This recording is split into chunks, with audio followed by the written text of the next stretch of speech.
Assalamualaikum warahmatullahi wabarakatuh. Saya Siti Hidayah, calon guru penggerak angkatan 10 SD Muhammadiyah 2 Bojonegoro. Di sini saya akan melakukan kegiatan diseminasi budaya positif di SD Muhammadiyah 2 Bojonegoro. Dengan tujuan 1. Peserta dapat memahami konsep budaya positif yang akan membantu murid belajar dengan aman dan nyaman, sehingga dapat meraih keselamatan dan kebahagiaan. 2. Peserta dapat menyusun keyakinan kelas bersama peserta didik. 3. Peserta dapat menerapkan segitiga restitusi. Demikianlah tujuan kegiatan diseminasi budaya positif. Mari kita ikuti bersama.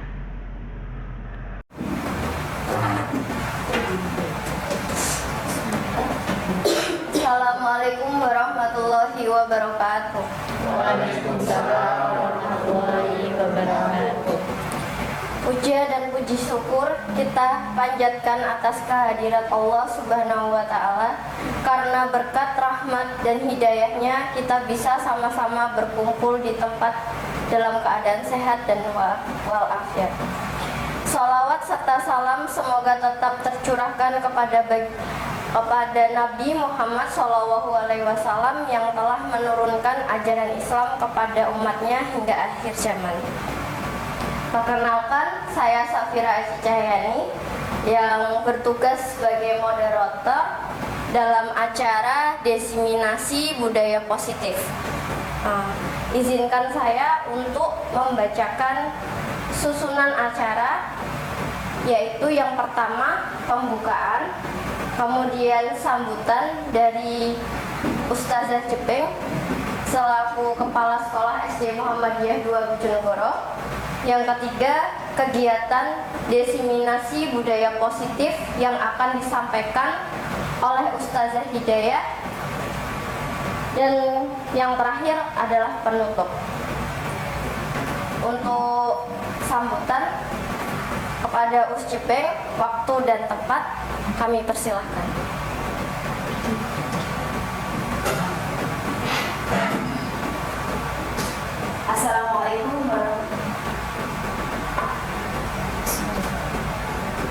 Assalamualaikum warahmatullahi wabarakatuh. Waalaikumsalam warahmatullahi wabarakatuh. Yang terhormat guru kita, calon guru penggerak Ustazah Hidayah, yang menghormati ustazah semuanya. Alhamdulillah, bersyukur kehadirat Allah Subhanahu wa Ta'ala. Siang hari ini kita berada di sini dalam keadaan sehat walafiat. Salawat dan salam semoga tetap terlimpahkan pada Nabi Muhammad SAW. Alhamdulillah, kegiatan ini terlaksana cukup baik sekali, yaitu diseminasi budaya positif. Alhamdulillah, beberapa waktu lalu SD Muhammadiyah sudah guru-guru sudah mengikuti CGP dan jadi guru penggerak, ada 4 kemudian dilanjutkan ada satu lagi guru, dan yang berikutnya adalah ada Ustazah Hidayah. Ini kami dari SD Muhammadiyah cukup bersyukur adanya guru penggerak ini bisa memberikan kebaikan-kebaikan. Nah, terutama ada budaya positif. Alhamdulillah, dengan adanya guru penggerak, teman-teman bisa memberikan budaya yang positif, mulai dari paradigma pembelajaran, kemudian prosedur, konsekuensi, restitusi, dan sebagainya. Semoga adanya budaya positif ini bisa menguatkan budaya baik, budaya mutu yang baik di SD Muhammadiyah 2 Bojonegoro kepada terutama pendidik, tenaga pendidikan, dan para peserta didik anak-anak kita, sehingga SD Muhammadiyah 2 dengan visinya berakhlak mulia berprestasi, Human and Science School bisa terwujud dengan adanya budaya positif yang dilakukan oleh semua warga sekolah. Terima kasih kepada Ustazah Hidayah, selamat selalu memberikan kebaikan-kebaikan ya, memberikan kebaikan pada sekolah dan juga teman-teman. Terima kasih. Assalamualaikum warahmatullahi wabarakatuh. Waalaikumsalam warahmatullahi wabarakatuh. Terima kasih disampaikan kepada Ustazah Jepeng atas sambutannya. Yang ketiga adalah acara inti, yaitu kegiatan diseminasi budaya positif yang akan disampaikan oleh Ustazah Hidayah. Waktu dan tempat kami persilakan. Terima kasih. Assalamualaikum warahmatullahi wabarakatuh. Alhamdulillahirabbil alamin. Yang terhormat Ustazah Jepeng, yang kami hormati Ustadz-Ustadzah. Alhamdulillah pada hari ini kita semuanya diberikan nikmat sehat oleh Allah sehingga Ustadz-Ustadzah ini bisa memenuhi undangan kami dalam kegiatan diseminasi budaya positif. Baik, langsung saja, tidak usah tegang ya Ustadz-Ustadzah. Bagaimana kabarnya hari ini? Alhamdulillah, luar biasa. Allahu Akbar. Yes. Alhamdulillah. Aura positif ini nantinya juga pastinya akan mengalir ya untuk kegiatan awal sampai kegiatan akhir. Nah, baik teman-temanku semuanya, sebelumnya kegiatan diseminasi saya mulai, alangkah baiknya kita membuat kesepakatan dulu ya, supaya nanti kegiatan ini berjalan dengan lancar. Saya mohon dukungannya, kerjasamanya untuk mengikuti dengan sebaik-baiknya. Kira-kira apa teman-teman ya kesepakatannya mungkin agar lancar begitu? Apa teman-teman? Tidak lihat HP. Oke, tidak lihat HP.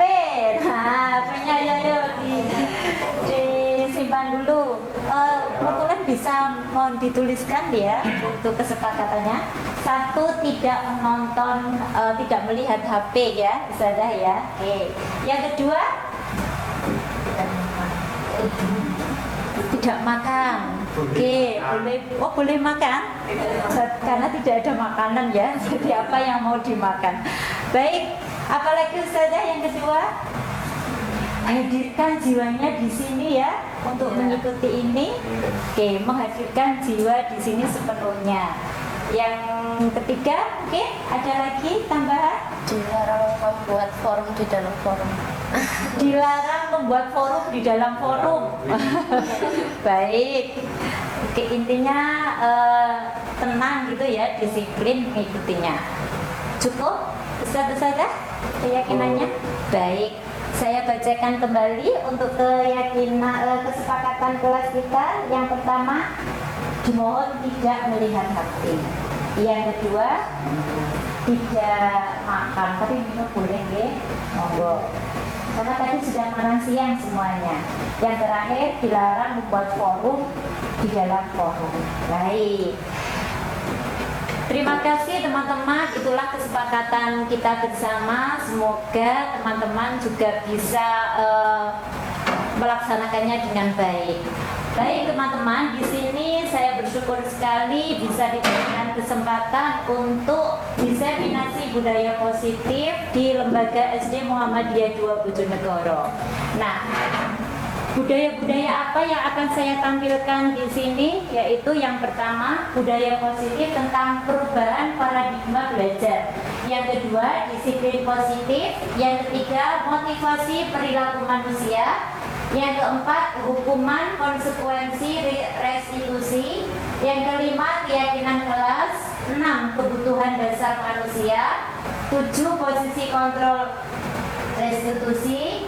8, segitiga restitusi. Untuk yang pertama, nah, di sini ada perubahan paradigma belajar. Monggo teman-teman cari, kita main game dulu ya. Coba silakan berpasangan dua-dua dulu.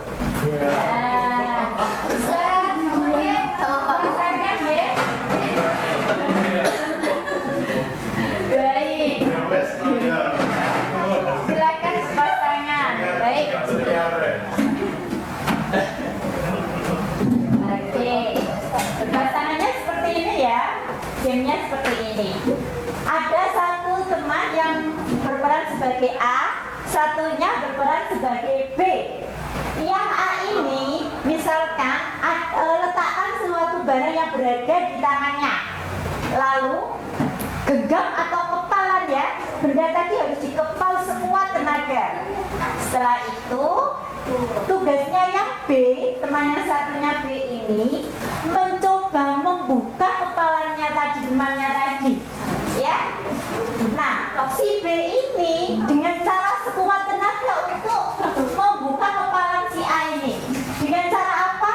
Oh, mungkin dengan cara digentik ya. Atau mungkin dengan cara apa namanya? Mengasih imbalan. Makasih ya, Pak, nanti juga ya kepalanya seperti itu. Atau dengan cara yang lain. Nah, silakan ya. Waktu 30 detik akan segera dimulai. Saya timer ya. Silakan siapa yang berperan sebagai A yang mengepalkan tadi. Ada barang yang di yang B intinya bergerak. Ayo.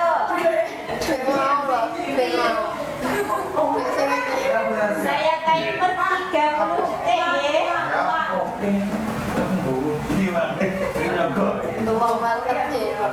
Ya, intinya ada barangnya ya. Sudah siap semua? Oke, 1, 2, silakan terserah siapa yang mau bergerak dan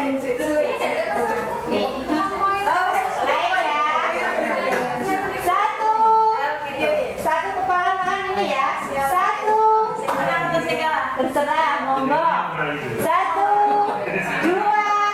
3. Kita tanyakan ke diri kita sendiri, bagaimana kita berperilaku, mengapa kita melakukan segala sesuatu, apakah kita melakukan sesuatu karena adanya dorongan dari lingkungan atau ada dorongan yang lain. Dari sini mungkin ada yang tahu apakah disiplin itu?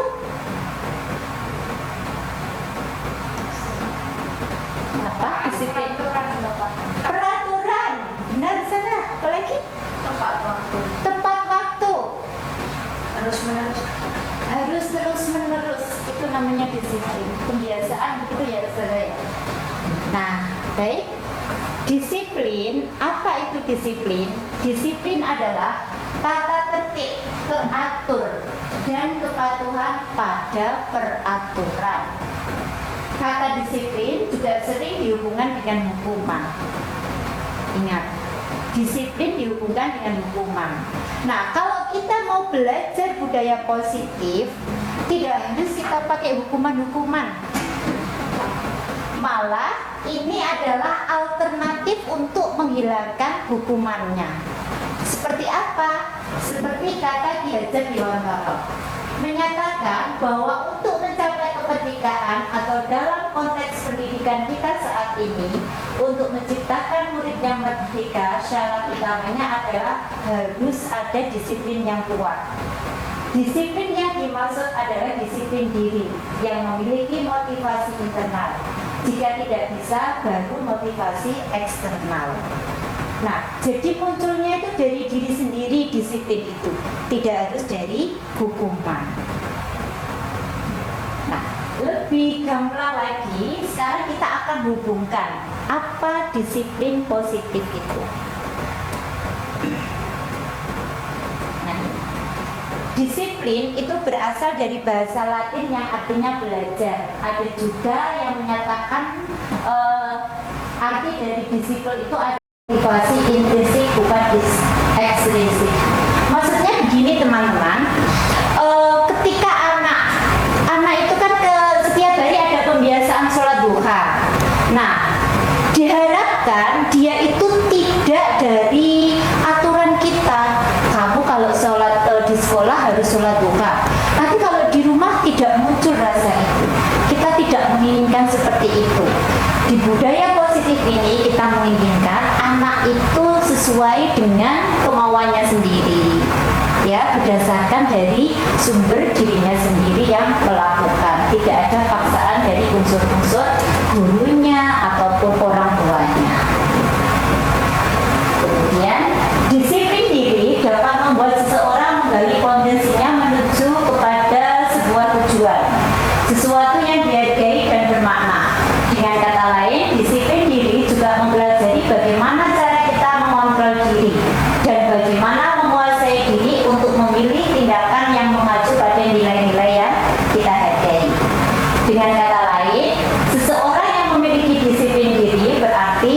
mereka bisa bertanggung jawab terhadap apa yang dilakukannya karena mereka mendasarkan tindakan mereka pada nilai-nilai kebajikan universal. Sekarang kita akan merujuk pada nilai-nilai kebajikan universal. Apa itu nilai-nilai kebajikan universal? Nilai-nilai ini diharapkan pada manusia itu ada sifat-sifat ya, sifat-sifat positif untuk mencapai tujuan yang mulia, yang mana tujuan itu ingin dicapai oleh setiap individu. Seperti apa nilai-nilai kebijakan universal? Seperti ini. Sebenarnya banyak sekali pakar-pakar pendidikan seperti Ki Hajar Dewantara, Dian Gesel itu menjelaskan tentang nilai-nilai kebajikan. Ini saya ambil dari dua contoh ini. Yang pertama adalah profil pelajar Pancasila, kemudian dari IBU itu sikap murid seperti ini.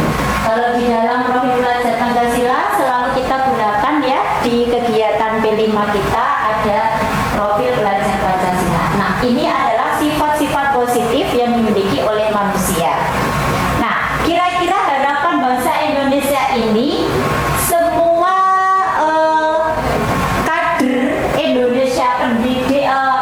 pelajar Indonesia ini memiliki apa?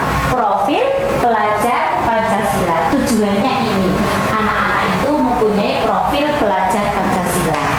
Apa saja profil pelajar Pancasila kita? Satu, religius. Nah, beriman dan bertakwa kepada Tuhan Yang Maha Esa dan berakhlak mulia, berkebinekaan global, gotong royong, mandiri, kreatif, dan bernalar. Nah, inilah harapan-harapan kita sebagai pendidik mempunyai nilai-nilai kebajikan profil pelajar Pancasila. Kemudian dari nilai-nilai itu tidak luput kita juga membutuhkan motivasi perilaku manusia. Motivasi perilaku manusia ini ada 3 macam. Sebelumnya kita perhatikan pertanyaan berikut ini. Pernahkah Anda melakukan sesuatu untuk mendapat senyuman dari orang lain? Pernah. Untuk mendapat hadiah? Sangat pernah. Untuk mendapatkan uang? Pernah. Anak-anak pernah sekali. Apalagi kira-kira alasan orang melakukan sesuatu banyak sekali ya alasannya, tak bisa dihitung. Nah, inilah 3 motivasi perilaku manusia. Yang pertama, untuk menghindari ketidaknyamanan atau hukuman, untuk mendapatkan imbalan atau penghargaan. Yang ketiga, untuk menjadi orang yang mereka inginkan dan menghargai diri sendiri. Nah, dari ketiga motivasi ini, itu tadi kan ada nilai-nilai kebijakan yang intrinsik dan ekstrinsik. Untuk menghindari ketidaknyamanan, ini orang akan berkata seperti ini. Kira-kira kalau saya tidak melakukan ini, apa ya yang akan terjadi? Nah, berarti ini adalah unsur intrinsik apa ekstrinsik? Ekstrinsik. Jadi dari luar, ya, dari orang lain. Yang kedua, untuk mendapatkan imbalan atau penghargaan, orang akan berkata seperti ini. Jika aku melakukan itu, aku mau dapat apa? Nah, aku entuk apa ya nanti? Berarti ini dari mana? X apa ini? X ya, dari luar. Kemudian yang ketiga, untuk menjadi orang yang mereka inginkan. Jadi seperti ini, orang itu akan berkata seperti ini. Aku kalau melakukan ini kira-kira nanti bagaimana ya? Aku akan jadi orang seperti apa? Nah, berarti ini dari unsur mana? Intrinsik, dari dirinya sendiri. Kok aku sholat duha, kok aku setiap hari harus salam-salam sama ustazah. Nah, nantinya aku jadi apa? Dia akan bertanya-tanya seperti itu. Itulah yang muncul dari dirinya sendiri. Selanjutnya, ketika anak-anak tadi sudah menanamkan nilai-nilai kebajikan, kemudian ada motivasi, tentunya tidak luput dari yang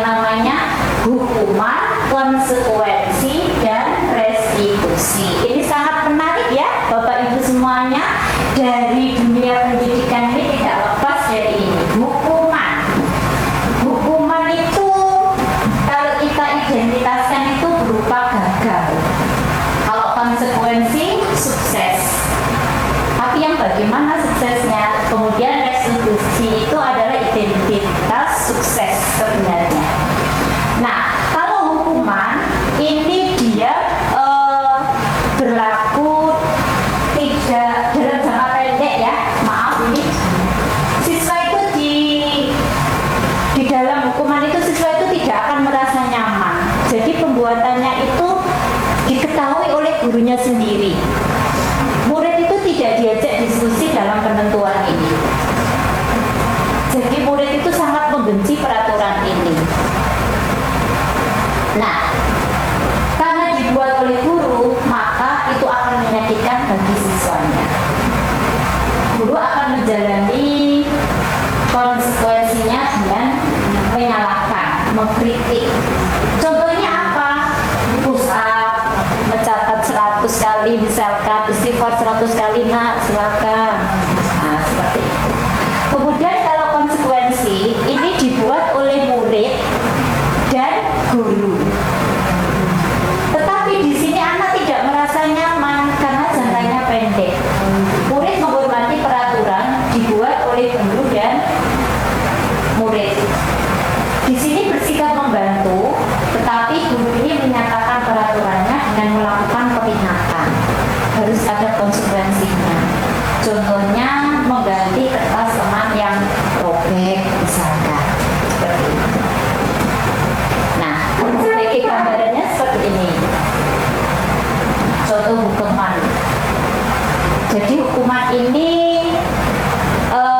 berupa hukuman fisik bisa ya, perbuatan atau perkataan. Misalkan dengan nada kata keras, kemudian menunjuk murid, seperti ini adalah bentuk hukuman yang mematikan bagi anak-anak. Kemudian ini disuruh menulis karena dia berkata kurang sopan, maka disuruh menulis istighfar itu sampai 10 kali, 10 baris ya, 10 baris. Kemudian kalau contoh konsekuensinya dia harus mengganti, dia melupakan botol minum air, botol minum temannya ditumpahkan sehingga dia harus membersihkannya. Jadi contoh konsekuensi itu dia terukurnya itu berarti harus diganti seperti itu. Misalkan dia mengerjakan pembelajaran matematika.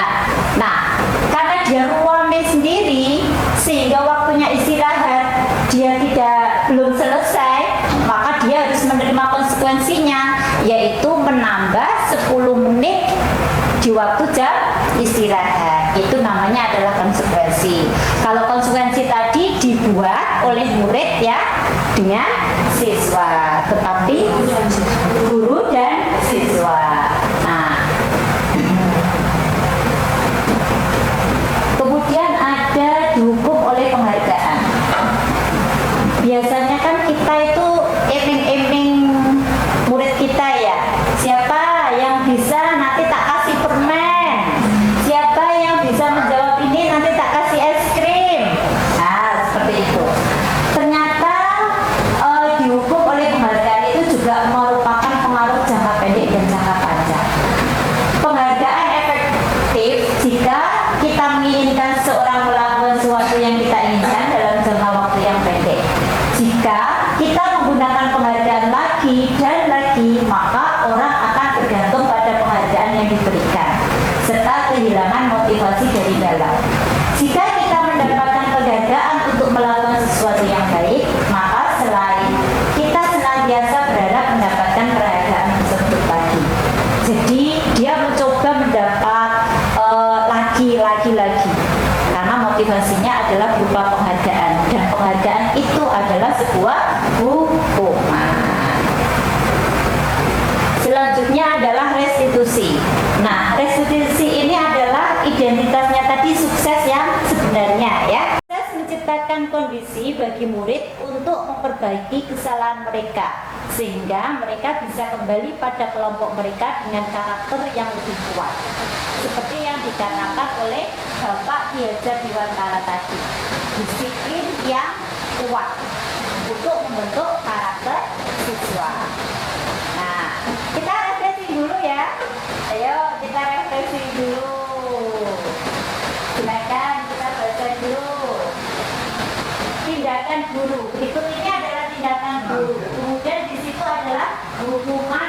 konsekuensi. Silakan, saya kasih waktu 10 detik untuk menjawab. Membaca dulu, nanti kita jawab bersama-sama. Konsekuensi hukum.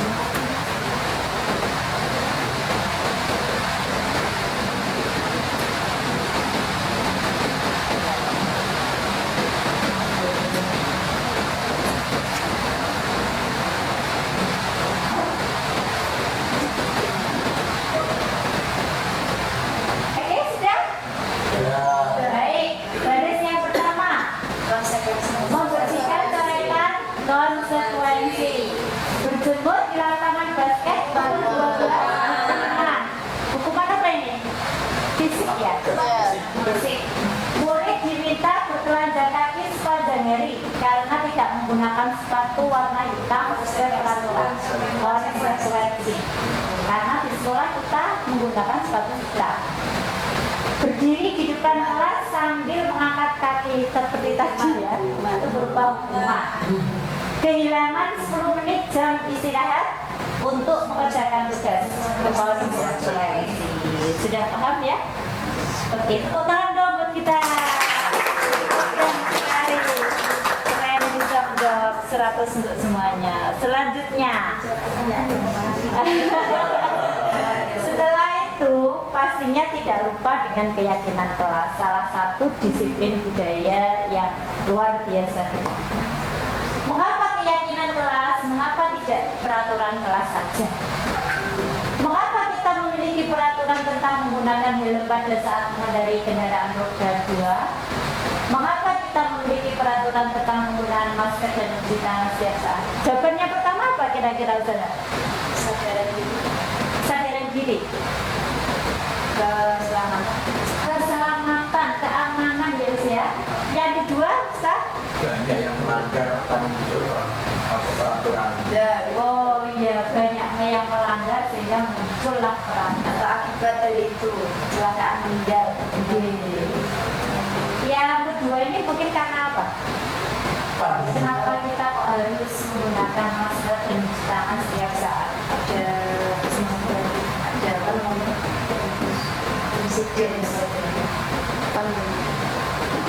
Untuk apa?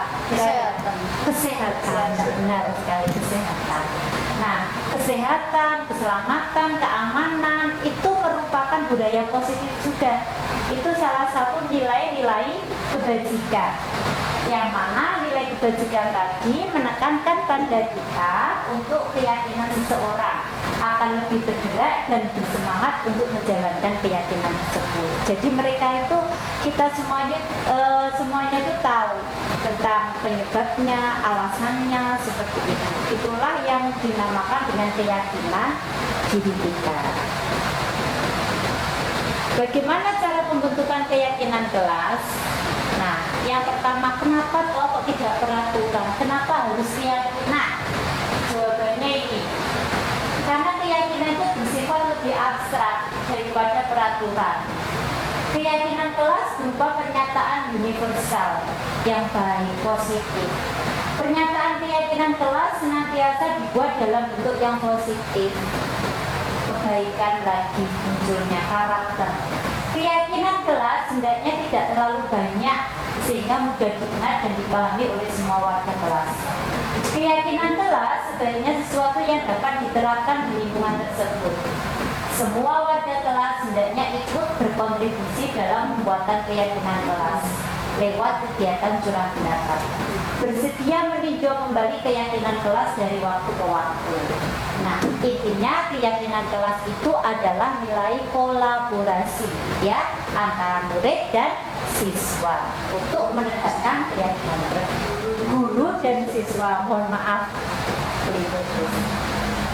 Nah, sekarang kita akan tahu perbedaannya peraturan dan keyakinan kelas. Nah, peraturan itu seperti ini. Kembalikan barang ke tempatnya. Apakah itu kalimat positif? Nah, jadi keyakinan kelas itu muncul dari nilai-nilai kebajikan. Jadi dimunculkan karakternya apa di situ? Tanggung jawab. Nah, seperti itu. Dilarang mengganggu orang lain. Jadi keyakinan kelasnya adalah menghormati orang lain. Hadir di sekolah 15 menit sebelum pembelajaran dimulai. Menghormati orang lain dan berkomitmen. Dilarang melakukan kekerasan, berarti harus menghormati orang lain, keselamatan. Dilarang menggunakan narkoba, berarti ya kesehatan.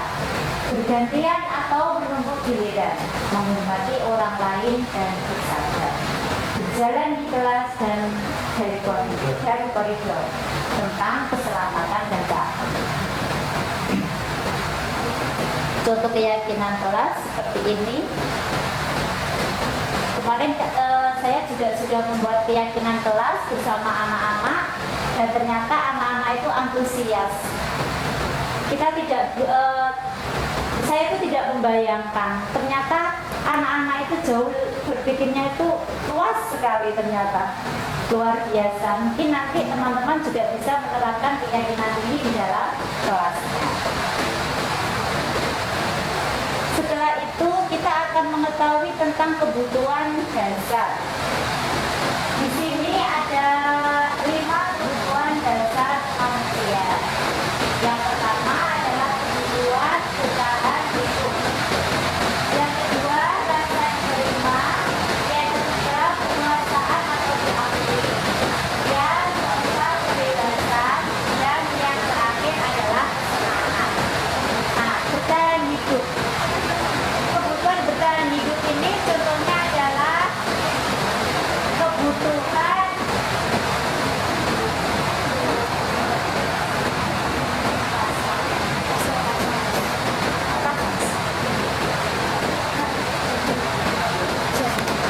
baik.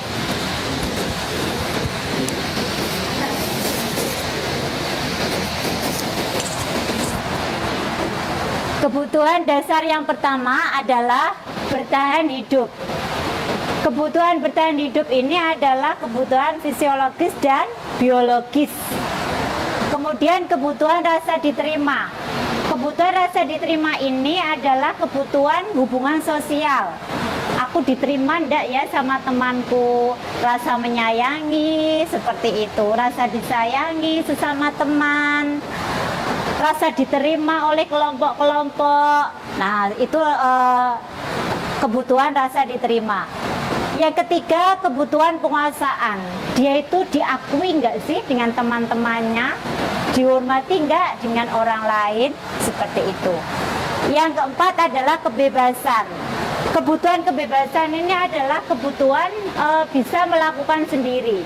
Anak-anak itu mandiri seperti itu, mengerjakan tugas sendiri tanpa dibantu, melakukan kegiatan yang lain juga secara mandiri.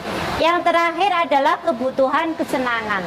Kebutuhan kesenangan di sini adalah kebutuhan untuk bermain. Jangan lupa ya, dunia anak adalah dunia bermain dan belajar. Jadi ada belajar sambil bermain, bermain sambil belajar. Kemudian kesenangan ini juga bisa merupakan kebutuhan tertawa. Jadi jangan dilarang kalau anak-anak di kelas itu tertawa, ya. Jangan dilarang. Tunjukkanlah nilai-nilai positif. Selanjutnya adalah, oh iya teman-teman, ketika kebutuhan-kebutuhan dasar ini belum terpenuhi, maka orang lain itu akan mencoba untuk memenuhi kebutuhan dasar itu. Kebutuhan dasar ini bisa dilakukan dengan berbagai cara. Bisa dilakukan dengan hal yang positif atau negatif. Ya, ingat, kalau anak sudah tidak mempunyai dasar, maka dia akan melakukan hal yang tidak baik. Mari kita dampingi anak-anak kita untuk selalu melakukan kebutuhan dasar yang berhubungan dengan positif. Selanjutnya adalah 5 posisi kontrol restitusi. Teman-teman masih ingat apa tadi restitusi? Apa tadi restitusi?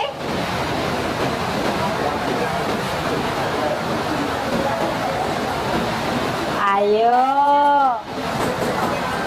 Iya, kesuksesan. ihsan itu adalah restitusi. Nah, di sini untuk tidak mencari kesalahan ya, restitusi itu untuk menyelesaikan, bukan untuk menyalahkan, tapi menyelesaikan. Anak itu tahu alasannya seperti itu. Nah, di sini ada 5 posisi kontrol restitusi. Yang pertama adalah sebagai penghukum. Yang kedua, pembuat merasa bersalah. Yang ketiga dan yang kelima adalah manajer. Yang dimaksud posisi di sini sebagai apa? Kita ya, kita pendidik. Itu posisi kita itu nanti di nomor 1, 2, 3, 4 atau 5. Nah, kita buktikan. Yang pertama adalah posisi sebagai penghukum. Posisi sebagai penghukum itu biasanya menggunakan hukuman fisik atau verbal. Nah, di sini biasanya guru itu akan berkata seperti ini, patuhi aturan saya atau awas, mengancam ya berarti ini. Kemudian kamu selalu saja salah, selalu pasti selalu yang terakhir selesai mengerjakannya. Guru seperti ini senantiasa percaya hanya ada satu cara yang agar pembelajarannya bisa berhasil, yaitu dengan cara dia sebagai penghukum. Biasanya seorang posisi penghukum itu nada suaranya tinggi, bahasa tubuhnya kayak gini, matanya melotot gitu ya. Kemudian jarinya menunjuk-nunjuk anak lain. Nah, hasilnya apa ketika posisi penghukum ini dilakukan? Hasilnya seperti ini. Murid kita akan marah dan dendam, agresif kepada kita, dan juga bisa berlaku kepada teman-temannya. Nah, ini adalah posisi penghukum. Yang kedua adalah posisi pembuat merasa bersalah. Dalam posisi ini, guru akan berkata, Ibu sangat kecewa sekali dengan kamu. Berapa kali Bapak harus memberitahu kamu ya? Di mana coba kalau orang lain kamu tahu kamu itu berbuat begini? Nah, intinya itu menyalahkan murid kita seperti itu. Murid sing salah, ya. Kemudian hasilnya apa ketika kita melakukan pembuat merasa bersalah?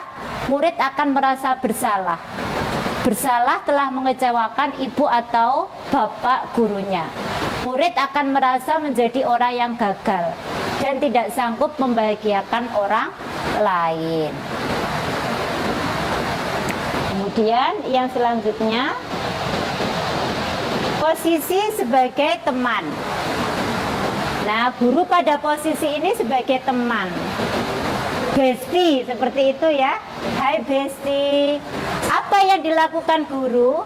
Ayo bantulah demi bapak ya, demi ustazah ya, demi ibu ya. Ayo ingat, tidak bantuan bapak selama ini. Ya sudah, kali ini tidak apa-apa. Nanti ibu bantu bereskan. Hasilnya apa yang akan diterima ketika kita menjadi posisi teman? Murid akan merasa senang dan akrab dengan guru ini, termasuk dampak yang positif. Hanya saja pada sisi negatif murid menjadi tergantung pada guru. Jadi kalau kita memposisikan sebagai teman itu juga perlu hati-hati, karena dia akan merasa tergantung dengan kita. Selanjutnya adalah sebagai pemantau. Pemantau di sini tugas kita adalah mengawasi anak-anak kita.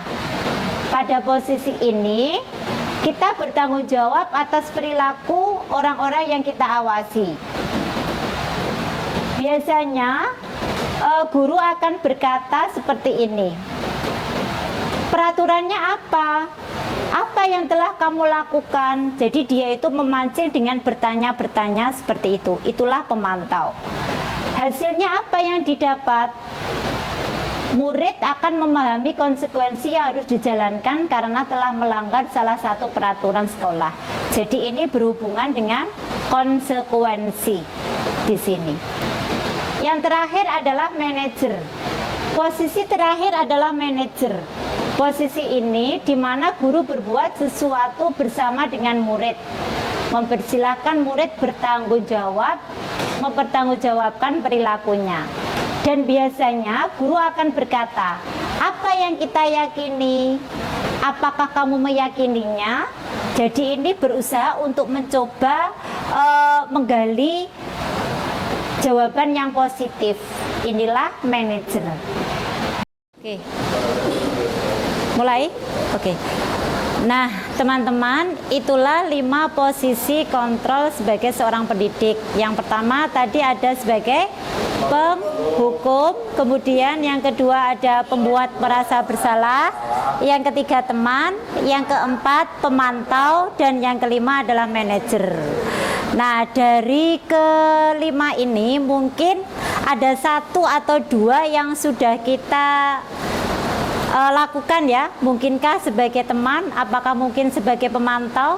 Nah, apakah mungkin sebagai manajer? Penghukum. Oh, penghukum. Nah, Ustadz-ustadzah dan teman-teman semuanya, untuk posisi di nomor 1 dan 2 ini adalah posisi yang negatif ya. Untuk posisi 3, 4 dan 5 ini adalah posisi positif. Nah, tetapi posisi positif yang sempurna adalah posisi manajer yang kelima. Nah, baiklah, kita akan refreshing dulu untuk sejauh mana pemahaman kita tentang 5 posisi tadi. Nah, mari kita jawab, siapa ya kira-kira yang mengatakan hal ini? Oke. Yang pertama, saya kecewa sekali dengan kamu. Kira-kira posisi apa? 1. Ya, posisi merasa berbuat salah. Yang kedua, kamu tidak pernah benar melakukannya. Penghukum. Ayolah, lakukan demi ibu bapak. Teman. Teman ya, ayolah, teman. Kemudian, apakah kamu mau mendapatkan stiker bintang hari ini? Posisi apa? Pemantau kah? Ayo, apakah kamu mau gak tak kasih ini? Teman. Nah, sebagai teman ya. Kemudian, bagaimana kamu bisa menyelesaikan masalah ini? Manajer. Yang terakhir, kamu selalu yang paling terakhir sebagai penghukum. Penghukum apa merasa bersalah? Penghukum ya, sebagai penghukum. Nah, inilah beberapa pernyataan yang bisa kita buat contoh sebagai seorang posisi kontrol. Kemudian kalau sudah ada yang namanya hukuman, konsekuensi, mari kita lebih mendalam lagi untuk mengetahui tentang apa sih segitiga restitusi. Nah, kalau restitusi tadi itu adalah kegiatan untuk menciptakan bahwa anak itu tahu kesalahannya dan tahu bagaimana cara memperbaikinya. Nah, ada 3 langkah untuk mengatasi masalah. Nah, namanya adalah segitiga restitusi. Yang pertama adalah menstabilkan. Yang kedua, menstabilkan identitas. Ini ya, menstabilkan identitas. Kemudian yang kedua, kira-kira apa? Validasi. Validasi kesalahannya. Kemudian yang terakhir adalah menanyakan keyakinannya. Itu adalah tahapan atau cara-cara untuk mengatasi masalah. Nah, di tahapan menstabilkan itu ada seperti ini, lebih jelasnya. Nah, bagian dasar dari segitiga ini bertujuan untuk mengubah identitas anak dari yang gagal untuk menjadi orang yang sukses dari kesalahannya tadi saat dia melakukan kesalahan. Nah, biasanya kalimat yang kita gunakan untuk mengatasi menstabilkan identitas itu seperti ini. Berbuat salah itu tidak apa-apa. Tidak ada manusia yang sempurna. Saya juga pernah melakukan kesalahan seperti itu. Nah, kita bisa kok menyelesaikan masalah itu. Itu adalah kalimat-kalimat positif untuk menstabilkan identitas agar anak-anak itu tidak merasa gagal. Kita besarkan hatinya mereka ya untuk dengan kalimat-kalimat yang baik. Kemudian cara yang kedua adalah validasi tindakan yang salah. Validasi tindakan yang salah, tindakan manusia baik atau buruk pasti memiliki tujuan tertentu. Seorang guru yang memahami teori kontrol pasti akan mengubah pandangannya dari teori stimulus respon ke cara berpikir proaktif yang mengenai tujuan dari setiap tindakan. Nah, kalimat yang biasanya digunakan itu seperti ini. Padahal kamu bisa melakukan yang lebih buruk dari ini ya. Kamu pasti punya alasan mengapa kamu kok melakukan hal ini. Nah, dan seterusnya. Yang terakhir, ketika kita sudah memvalidasikan anak, yang terakhir adalah menanyakan keyakinan. Jadi, ketika kita mau melakukan segitiga restitusi, harapannya kita sudah melakukan keyakinan di dalam kelas. Karena apa? Keyakinan kelas tadi itu adalah dibuat oleh anak-anak, sehingga anak-anak itu tahu, oh itu toh ternyata kesalahan saya. Jadi anak-anak bisa meyakini kembali apa yang kita percaya sebagai kelas atau keluarga. Itu contoh ya, contoh kalimat yang digunakan. Kemudian apa nilai-nilai umum yang kita telah sepakati? Apa bayangan kita tentang kelas yang ideal? Kamu mau jadi orang yang seperti apa? Nah, ini adalah tahapan yang ketiga dari menanyakan keyakinan. Nah, sebagai bentuk restitusi, saya nanti akan berbagi pengalaman dengan panjenengan semua. Restitusi itu bukan untuk menebus kesalahan, namun untuk belajar dari kesalahan. Tujuan untuk memperbaiki hubungan. Tindakan ini adalah tawaran, bukan paksaan. Ingat ya, harus muncul dari diri sendiri. Disiplin kuat, menurut Ki Hajar Dewantara. Restitusi menuntun untuk melihat ke dalam diri, mencari kebutuhan dasar yang mendasari tindakan, dan lebih berfokus pada karakter, bukan tindakan.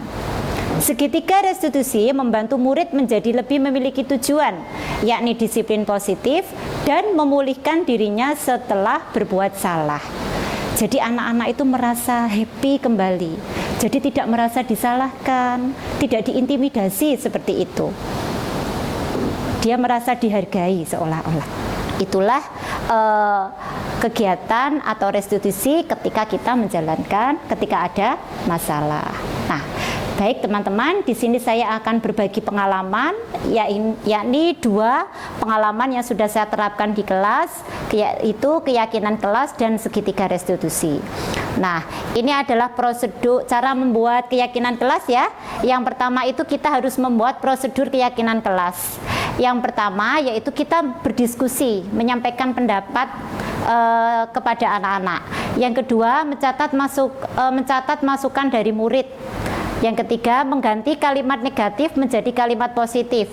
Meninjau kembali hasil pendapat yang sudah dicatat oleh anak-anak tadi. Meninjau ulang keyakinan kelas bersama-sama dan menyetujuinya. Yang terakhir, keyakinan kelas bisa ditempel. Nah, ini proses penyusunan keyakinan kelas. Jadi masukan dari anak-anak. Ayo anak-anak, awalnya kan kita membuat peraturan dulu nggih. Ayo anak-anak, peraturannya supaya kelas kita ini loh aman. Kemudian tidak rame. Sopan dengan ustadz-ustadzah, bagaimana? Seperti itu. Jadi anak-anak memasukkan ini. Masukan dari siswa. Tidak boleh terlambat saat belajar. Berarti nilai kebajikannya apa? Dia bisa menghargai waktu. Mendengarkan guru saat menjelaskan, berarti harus menghormati. Mendengarkan guru saat ini sama ya, mohon maaf kurang tepat. Mungkin yang ini berkata yang sopan kepada ustadz-ustadzah. Nah, seperti itu. Berarti sopan santun. Yang selanjutnya adalah sampah harus dibuang di tempat sampah. Berarti nilai kebajikannya adalah menjaga kebersihan. Dan buku tulis harus diberi nama supaya tidak tertukar dengan temannya. Berarti harus menjaga barang pribadi dan kelas. Nah, setelah itu kegiatannya anak tadi menulis, kemudian menempel. Nah, jadilah sebuah keyakinan kelas. Ditempel oleh anak-anak sendiri. Kemudian responnya seperti ini setelah kita melakukan keyakinan kelas. Nah, ini refleksi dari saya. Anak-anak sangat antusias ya ketika diajak membuat keyakinan kelas.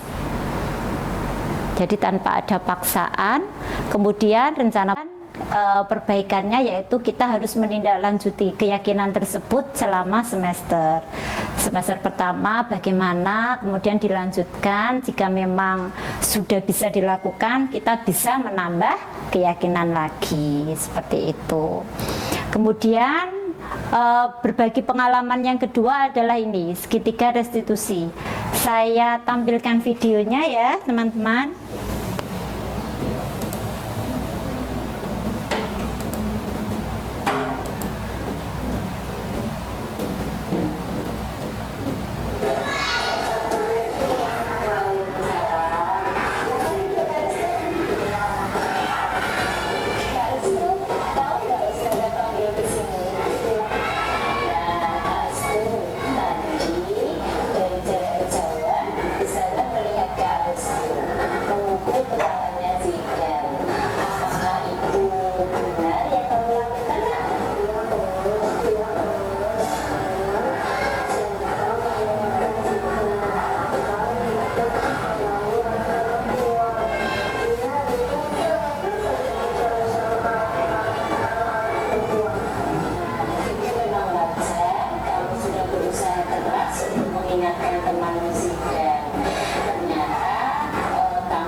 kasih Us.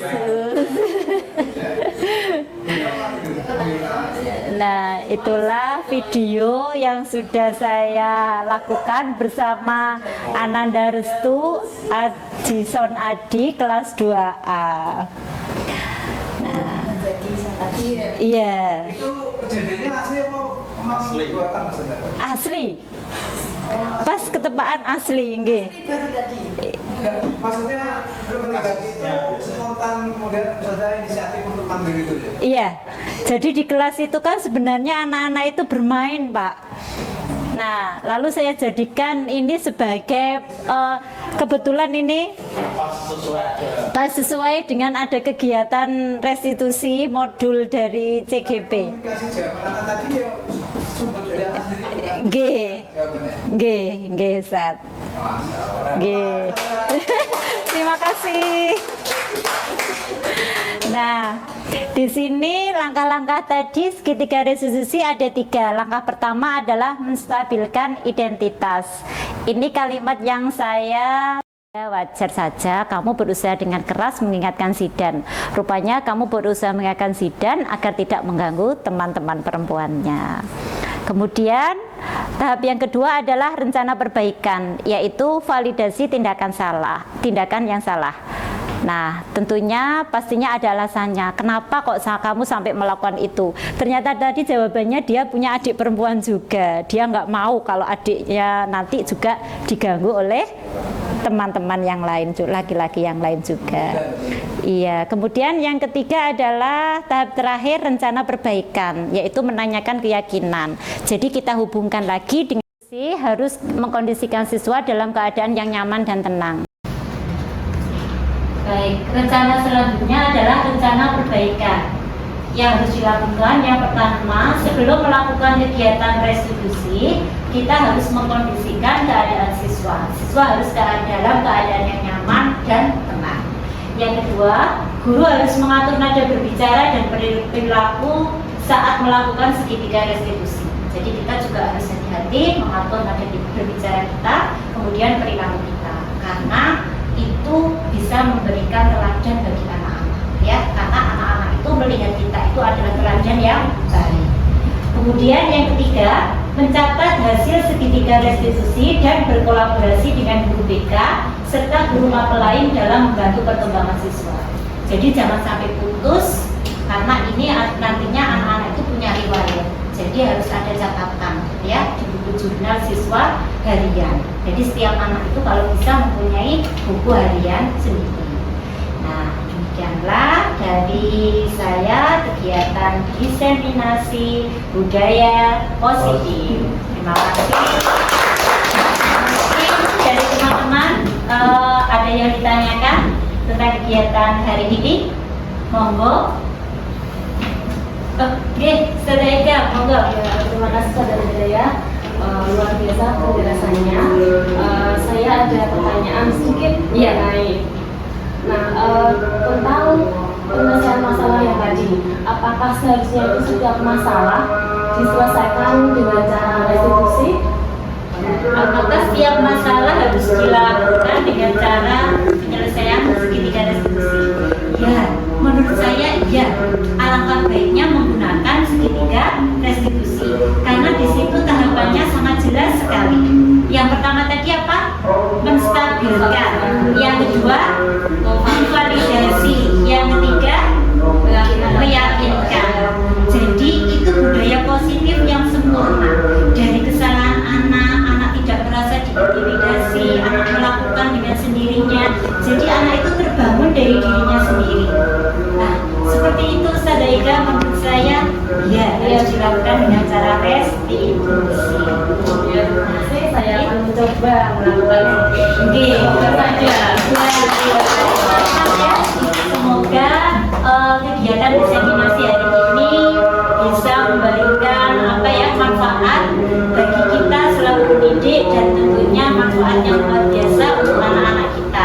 Semoga budaya positif yang ada di SD Muhammadiyah ini selalu berkembang, dan harapannya mereka itu selalu melakukan kegiatan ini berdasarkan dari unsur intrinsik, bukan dari teks. Ya, terima kasih.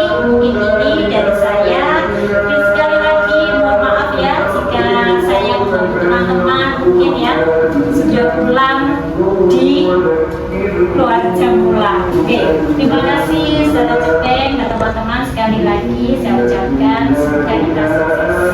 Nah, saya akan mengajak teman-teman untuk slogan dari guru penggerak. Guru penggerak itu katanya harus apa? Bergerak, menggerak.